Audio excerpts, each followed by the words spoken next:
Well, hello again there, friends and fans. Raptor here. Hi, how are you? I'm doing great, and I hope things are wonderful for you as well. Well, Retro Gadgets is a game that is out today on Steam in early access as of November 30th, 2022.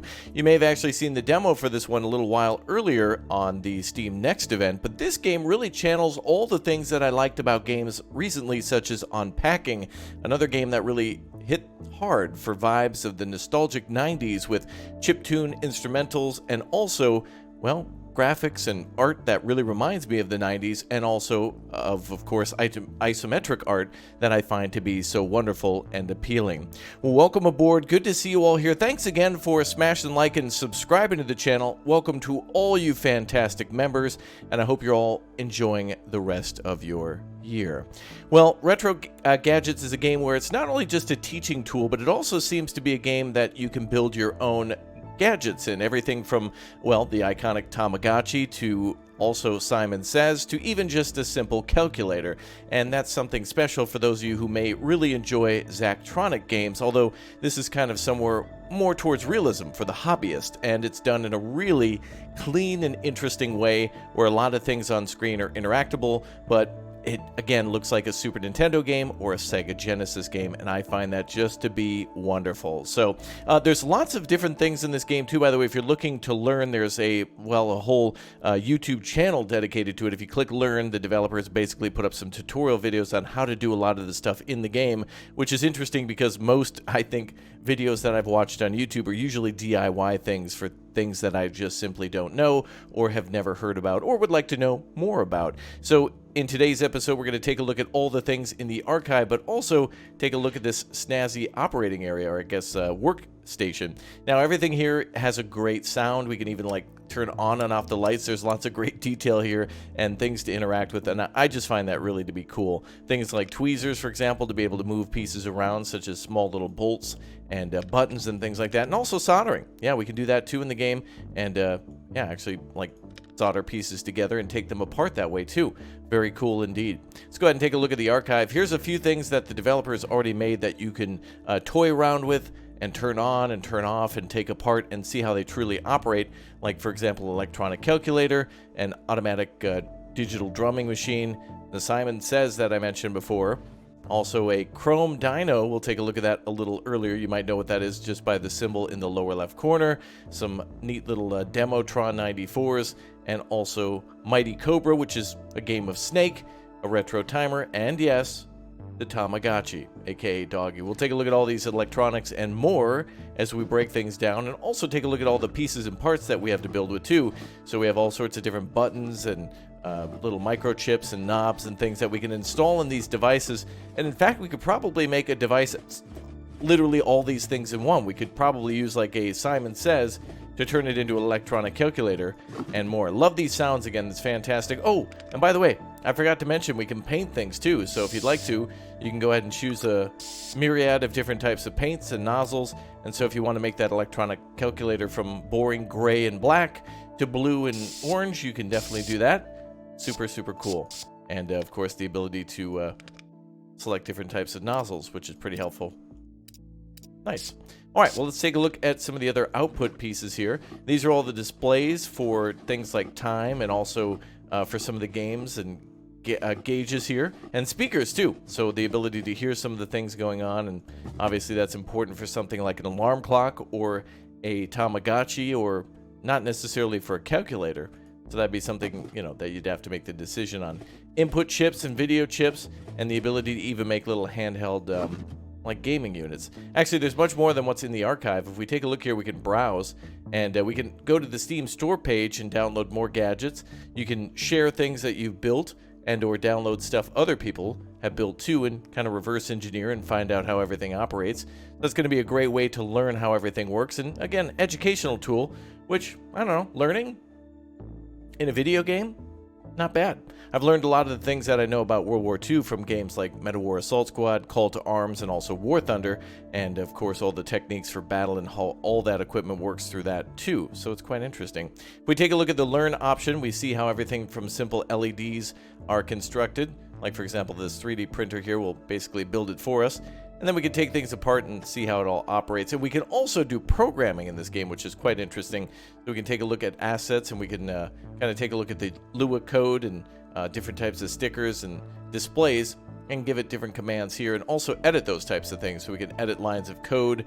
And I know nothing about coding. I did a little light programming in college and high school to get through, but honestly, other than editing certain, I don't know, save files to get unlimited money or something in a game, that's about my extent. So this is, again, a great tool to learn and also test out skills that you know, or go into advanced mode to do it even more. So if we take a look here, we can edit some of the buttons, and then we can see how all these things function and do more that way. So pretty cool. Go ahead and take a look at another piece of equipment here. Wanted to take a look at a few of the other things that are available. So, oh yeah, that goes right into our archive. So we have a LED. I think simply turning it on and basically hitting a button will light up the light. We also have a moving LED, a retro timer, essentially a Game Boy, a CPU load, and a mini console. So something like along the lines of almost looks like a Nintendo Switch, but it is simply just almost like a Sega or what was it called? The handheld for Sega? Oh boy. Well, there was the Sega Nomad, and then I think there was also the Sega, oh boy, what was the handheld version of the Sega called? I remember the Game Boy and the Advance for Nintendo, but what was it for? Game Gear, I think it was, right? Yeah, anyway, let's go ahead and see if we can turn this on. And yeah, we have ourselves a little game of, I guess, Space Invaders. Rather simple, but again, you can program all this stuff and all the parameters for that kind of thing, which is pretty amazing. And then when we're done, it goes right back into the box. So let's take a look at some of these things here. We're going to turn off the music, and I want to toy around with how some of the things in this game work, because I'm just fascinated with not only how the electronics work in the game, but how the developer has made these things work too. And one of the things I did miss is the boards as well, or when you're making the internal components. So you can lay out these things and basically put them down. Oh, wow. Wait a minute. I want to try the painting tool a little bit, just for funsies. Let's go ahead and just paint this blue. That's satisfying. Let's go ahead and try to do a little stripe, maybe. How do we lower the size? Not sure if there's a way to do that. Ah, yes. Scroll wheel.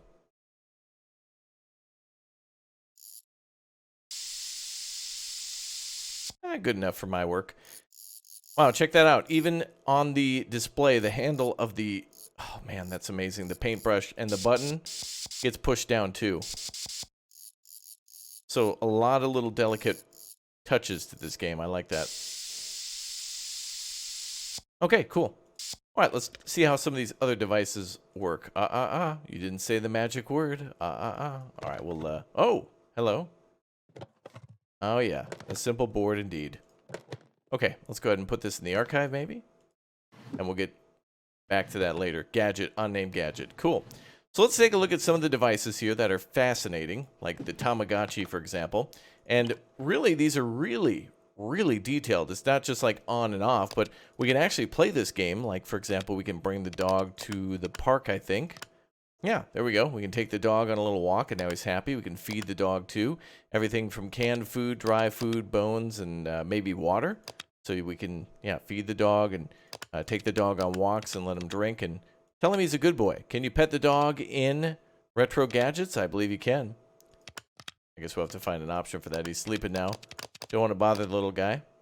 There he is in the backyard, toying around. Oh, yeah, that was all the statistics for the dog, too. So we can see, I guess, if he's hungry or if he's sleepy or if he wants to go play, whatever the case is. Let's just feed him, though. There we go. Food and water, all good.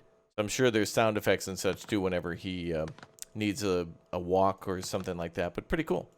All right, let's go ahead and put this one away. Oh, and right, the drawers are locked. There's a little red padlock up here, and you won't be able to open any of the drawers or do any sort of painting. But if you turn it off, just watch even over the paintbrush there. Yeah, now we can paint things, and all the drawers are open again. So things have to be off in order for us to work them.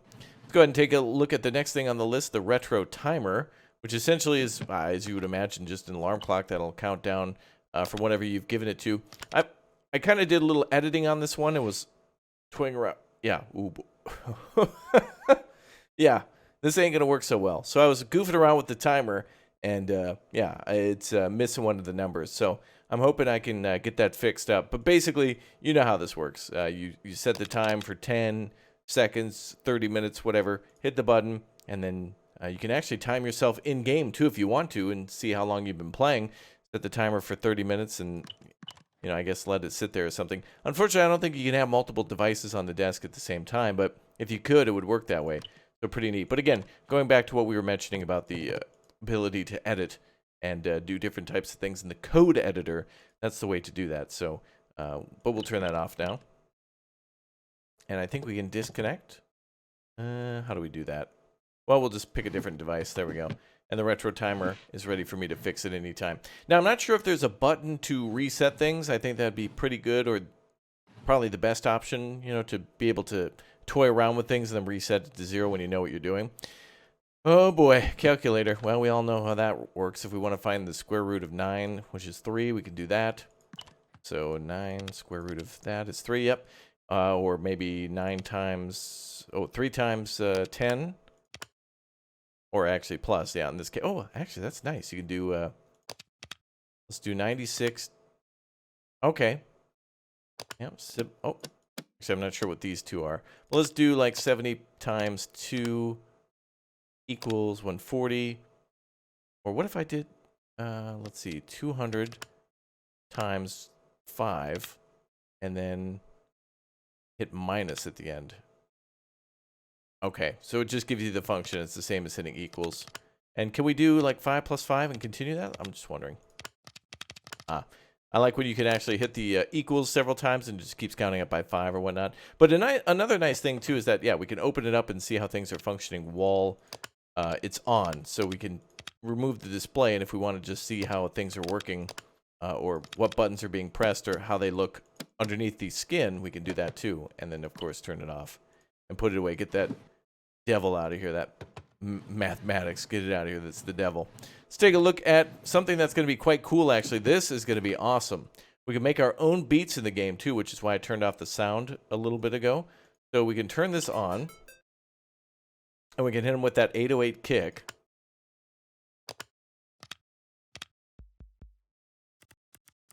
Let's go down to pattern 1. Oh, yeah.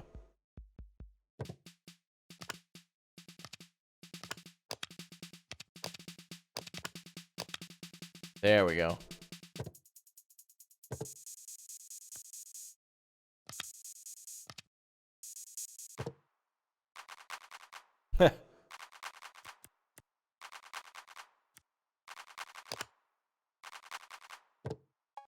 More cowbell.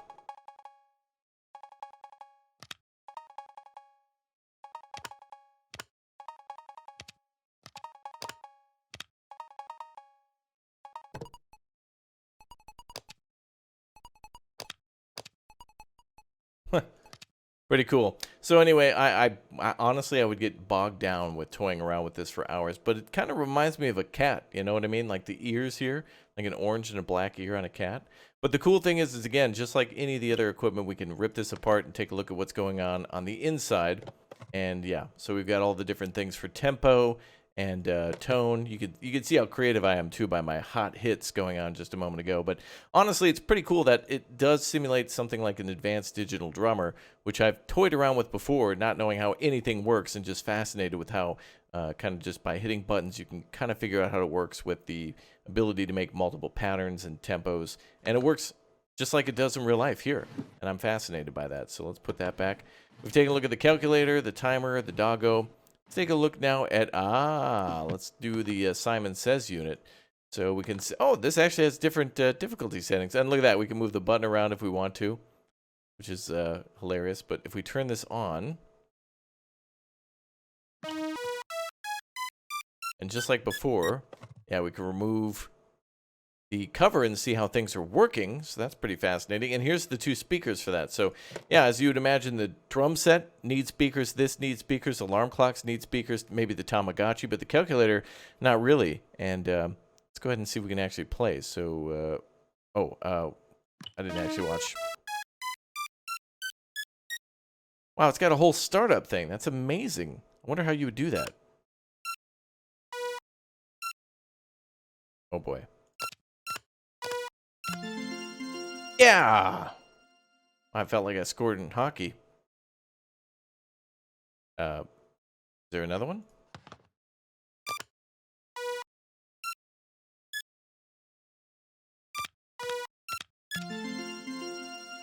Wait, what if we put on hard? Wait, what? Was that it? Wait, hard is mean. Wait, hold on a second.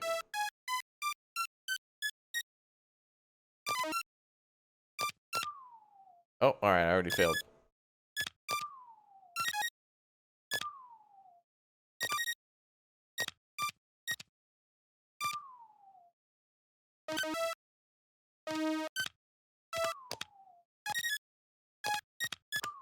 What?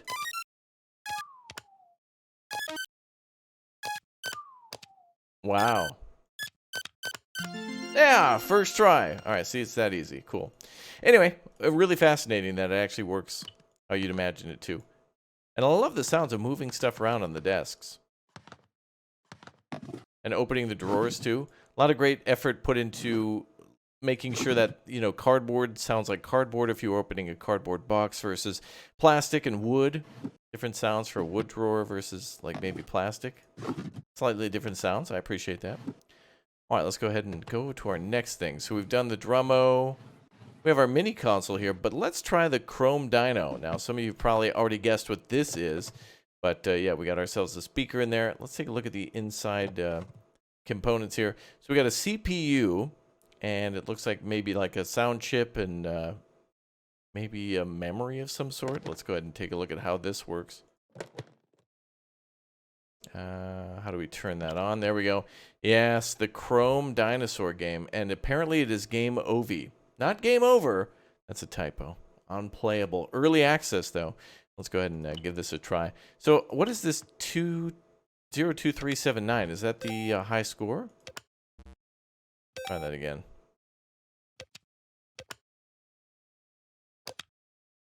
Now, I'm not sure if you can actually play this on a keyboard or like a controller, like where you can hit, you know, like spacebar to jump. Oh, yeah, you can. All right. As you can see, my mouse is nowhere near the buttons, and we can actually play with the space bar, so that's quite good. All right, let's try to go for a high score here. So I'm imagining with the calculator, it would be quite awesome if the calculator worked with the numpad or with any sort of keys on your keyboard to be able to do those things. That'd be quite cool. Or I think that's got to be the high score there is the 02, whatever. I think it's just a picture from the game, basically. Just trying to show you what it is. But this must have been spray painted on by the maker of this toy or whatnot afterwards. Also, I did not give my likeness permission to use my likeness in the game, so I'm kind of offended by that, actually, but that's right. Anyway, all jokes aside, let's go ahead and take a look at the next one. Mighty Cobra. This one looks really cool and reminds me of the Tiger Electronics games, although instead of it being like a black and white LED screen, this one actually has some color and some sound to it too, which is quite nice. Let's turn that on. Start. And if we go right into the wall, then of course there's no sound effect. There should be some sort of sounds here. That'd be nice. But yes, arrow keys do work on moving the snake around, although I have no idea what we hit. Try that one more again. One more again!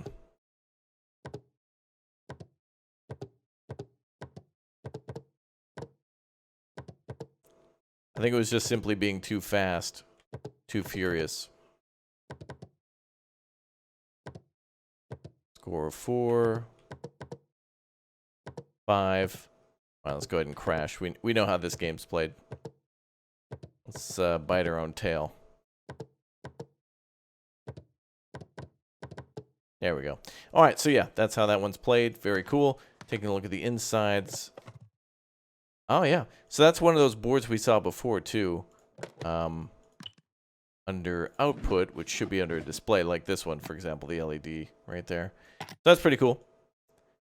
And you could make so many different games this way. If you sat down and actually did it, you could make, like I said before, you could make like a calculator and a Chrome Dyno together in one, which would be quite the feat. Let's take a look at the Demotron 94. This is going to be awesome.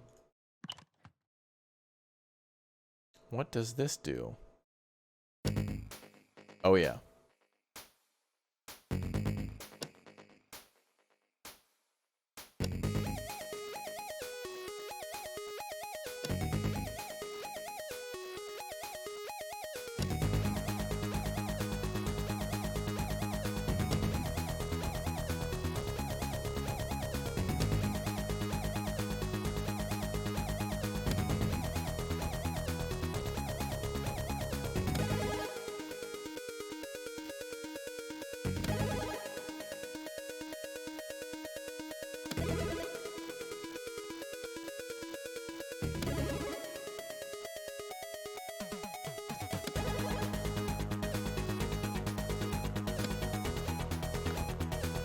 All right, well, that was pretty sweet.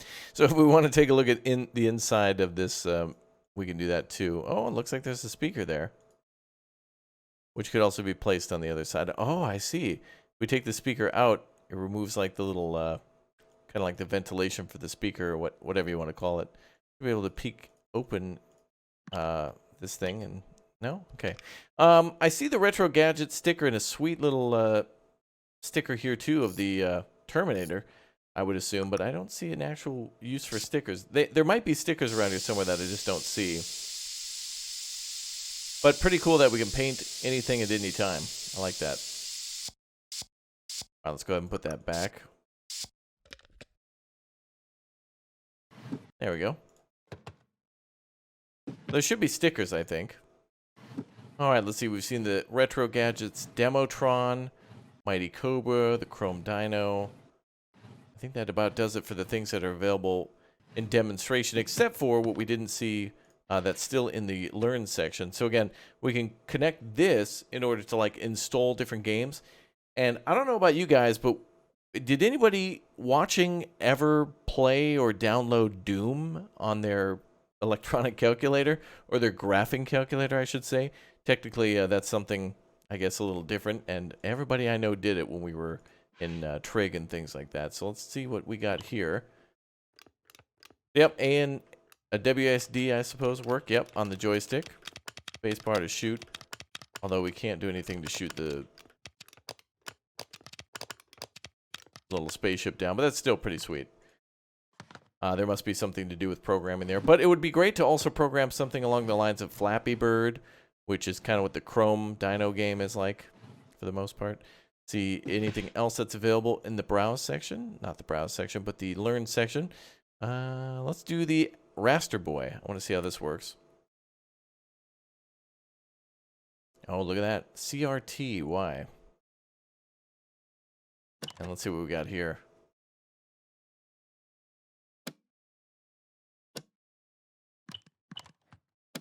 Let's disconnect.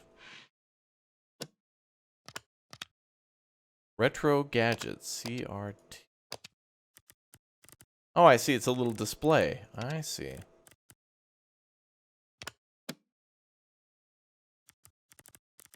Oh, it's like an electronic Etch-a-Sketch. That's what it is. Kind of. Okay. I see. That is really weird. How do we clear that? Just the switch there? Okay. We can make like a red line across the Retro Gadgets thing there. Wow, that's terrifying. But cool. I see how that works too.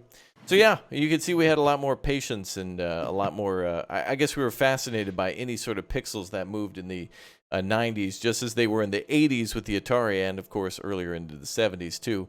But pretty damn cool that there's all these things available, and of course much more to learn. Now, I've basically just kind of taken apart some of the already existing electronics to just kind of see how they work. But the fact that there's a whole option for people to go out there, especially who are very knowledgeable about things like LED lighting, and also, of course, different types of displays, as well as many different types of gadgets and gauges for all sorts of different sound makers, and hell, you could even make an egg timer and use it in real life. You could actually create a device in this game, start a timer, use it to literally time an egg, and then have yourself some hard-boiled eggs. That's pretty amazing. So I think there's much more to come for this game, as it's still early access. I would like to see something along the lines of the ability to do something for an order or a special mission or something comes in where somebody's requesting something and you have certain parameters to complete.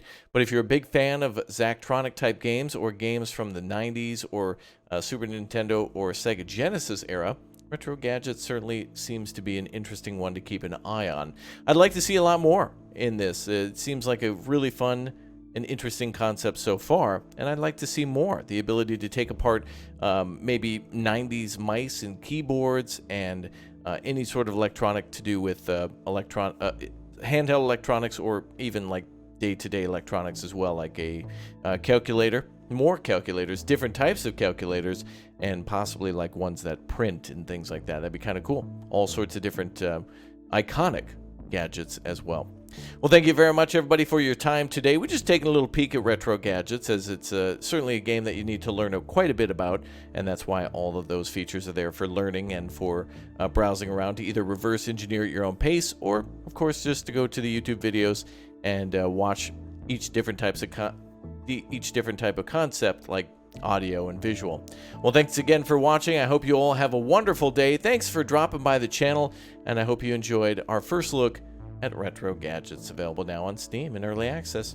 Check out the demo too, by the way, and add it to your wish list if you're interested in getting the full game for its release upon going from early access now into full release. And I'll see you all next time.